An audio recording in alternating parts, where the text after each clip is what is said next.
لو الحكاية فيها إن فيتو. انت عارف فضل الله عز وجل، فضل الله عز وجل، اللهم لك الحمد والشكر يا رب. انا هقول لك على خبر رهيب رهيب رهيب، بس معك على النت. ده اخوك بفضل الله عز وجل، هو اللي عامل بفضل الله عز وجل. بفضل الله. تمام عم الشيخ. ايوه، ترتم الوهاب، انت تبايع ابو بكر ولا ما تبايعش ابو بكر؟ انا بايع ابو بكر ومستعد كل الاخوه اللي معايا بفضل الله عز وجل. تبايع دولة الاسلام.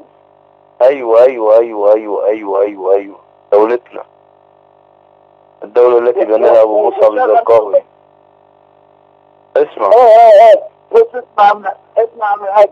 انا هدفع الاسبوع ده معاك 10000 دولار يجي لك لغاية عندك. طيب ماشي، الله المستعان. اسمع، قبل ما تبعت قول لي، عشان عايز اديك اسم اخ تبعتهم عليه. لا بص، اسمع مني. انا هتصل عليك من الناس عندك جوه الصين، عندك في الصين هم موجودين عندك.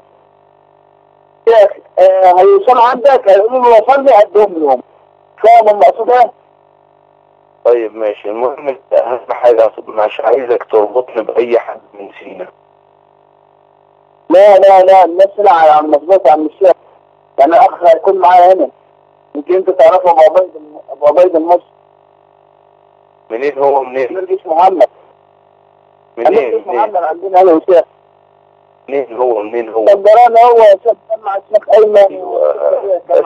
بس هو ده اللي بص يا عمرو. مالك؟ سامعني؟ طبعا. انا شفت. بص اسمع مني.